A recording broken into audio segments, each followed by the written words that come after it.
All right, everybody, what is going on? This is episode 571 of the First and Frame Rate Show. I am VF Baller. Over here, we talk about Georgia Southern and Atlanta Falcons football. And today, I'm going to try to keep this episode a little bit short. You know, I ain't going to say it's not much to talk about, but I want to get straight to the point. And with that being said, a little bit all over the place here. If this is your first time here, welcome. I can be found on YouTube and Rumble. I'm also on Spotify, Stitcher, Apple, and Google Podcasts.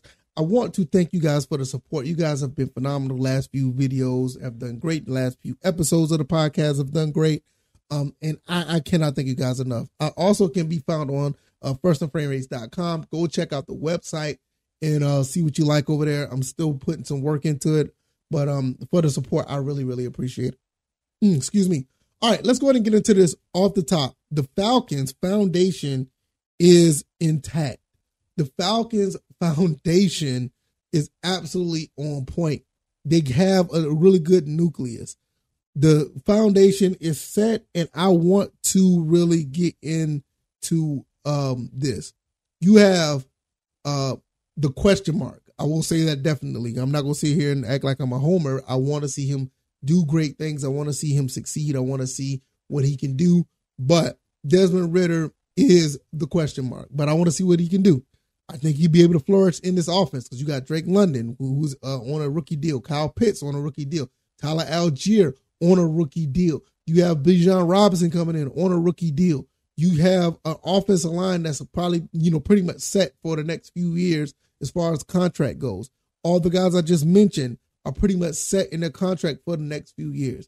You have a good nucleus on defense as well. Not talking about the veterans that we signed. When you look at a Troy Anderson, you look at AJ Terrell, you look at, you can even add Jesse Bates to that, or what I would prefer is Richie Grant, Ebikete, Taquan Graham. You have some guys that are actually, going to be really, I think they're going to be a really cohesive unit.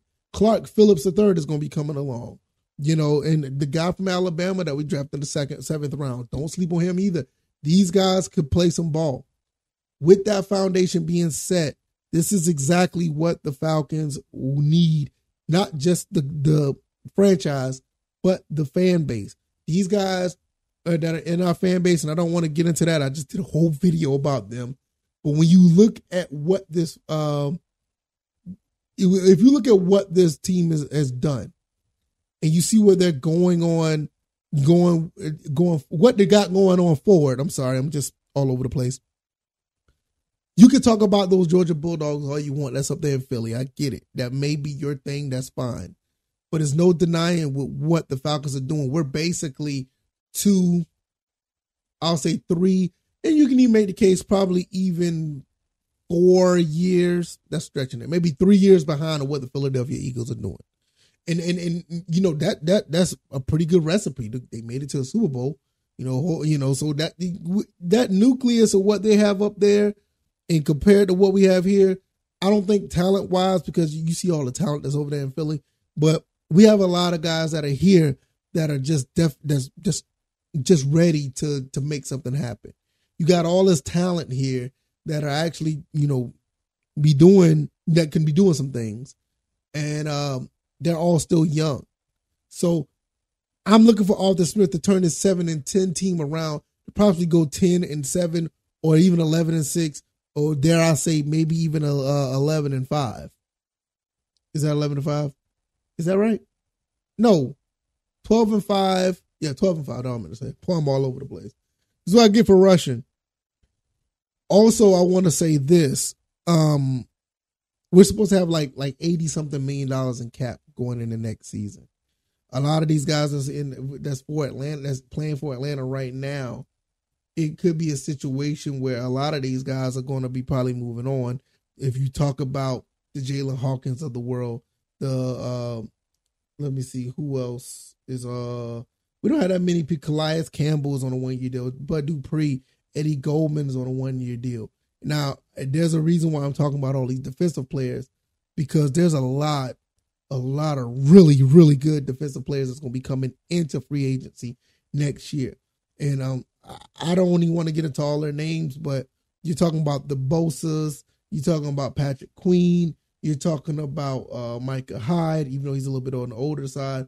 Ed Oliver, defensive tackle. And I know I'm talking about these names that we may not need because we did sign Oyamata and some other guys in that front seven. But when you look at this type of a free agency that's going on, we're going to be able to spend more money on top of the players that we have now.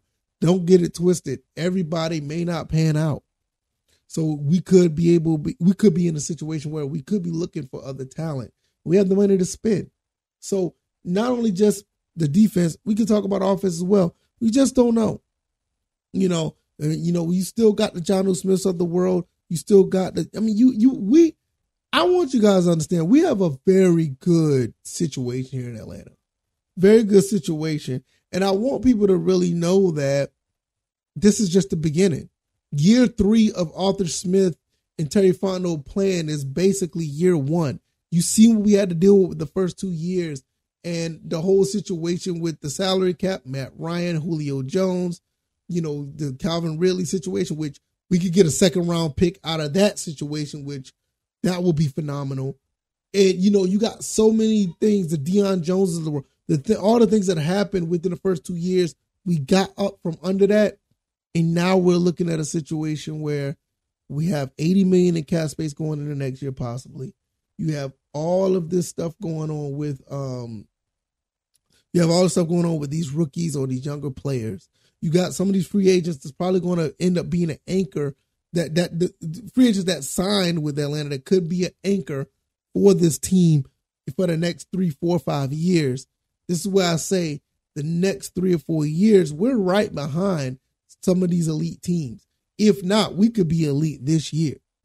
It's not that far-fetched. You look at the rest of this division, the Panthers may be a threat because they have a good defense. I don't see the Bucs doing anything against us, and I damn sure don't see the Saints doing anything. I just don't see it. You look at the Falcons, all the moves they made, I think we're clearly the front runners of the NFC South. Now, let's just say, for instance, this is the luxury we have. Let's just say that Desmond Ridder don't pan out. Say if we give him the reins of being QB1 and it just don't pan out. What do we do on that point? Do we go for another quarterback? Do we bring a veteran in? What do we do? But the fact that he's on a rookie deal, we have the luxury to actually go and find somebody else. Maybe we go get a Caleb Williams. Maybe we do something like that. We just don't know.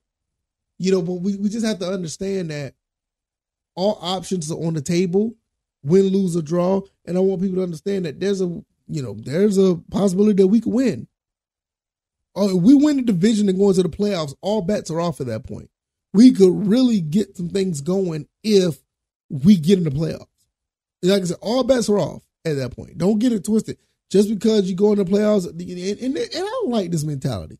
Some people do this. Oh, we're going to go into the playoffs and get knocked out in the first round. Who has that type of loser mentality? But to go back to what I was saying in my video, a lot of Atlanta Falcon fans are broken. And I hate to say that because I want the fan base to be uplifted with what we're doing. But some of these people don't want to feel that way. And it kind of sucks. But the foundation is set. You look at Desmond Ridder, Drake London, Kyle Pitts, Tyler Algier, Bijan Robinson. You look at this offensive line. You look at Jonnu Smith, who's still productive. You look at a Richie Grant. You look at AJ Terrell. You look at Jeff Okuda, which possibly could turn things around. You look at Phillips III that could do some things. He looks like he's going to be a stud. You look at this front seven with Grady, Taquan Graham, Ebiketie. You got Caden Ellis. You got Troy Anderson. You got Lorenzo Carter. Did I say Grady Jarrett? I think I did. But we got so many pieces. And for what we had last year, and literally be in contention for the division all the way up until like 3 or 4 games left, that says a lot about the coaching. I can't wait to see what this coach can do with this team. It's going to be really awesome to see. But I don't want to hold you guys up. Like I said, I want to make this episode a little bit shorter than usual. Let me know what you guys think. If you like this commentary, hit the like button, share this podcast, subscribe to the channel if you haven't already. Let me know what you guys think. Am I tripping? I don't know what I'm talking about once again, or you understand where I'm coming from. The foundation is set, guys. It's okay to understand the past and what's happened there, but the future is now. The first 2 years of this regime, it was just not, it was not ideal. They had to clean up a lot of stuff. They cleaned it up. They got the players that they want, and we have the potential to do something really good. I want you guys to just sit back and just think about that for a second. You know, it's a real possibility. You know, you may not want to admit it, but it's a real possibility. I'm going to get up out of here. I can be found on YouTube and Rumble. I'm on Anchor, Stitcher, Spotify, Apple, Google Podcasts. Check out the website, firstandframerates.com. Also follow me on Twitter at VFBaller, where I talk about things that don't make it into the show. And I'm going to get up out of here. All right, y'all. Y'all take it easy, and y'all be blessed. Peace.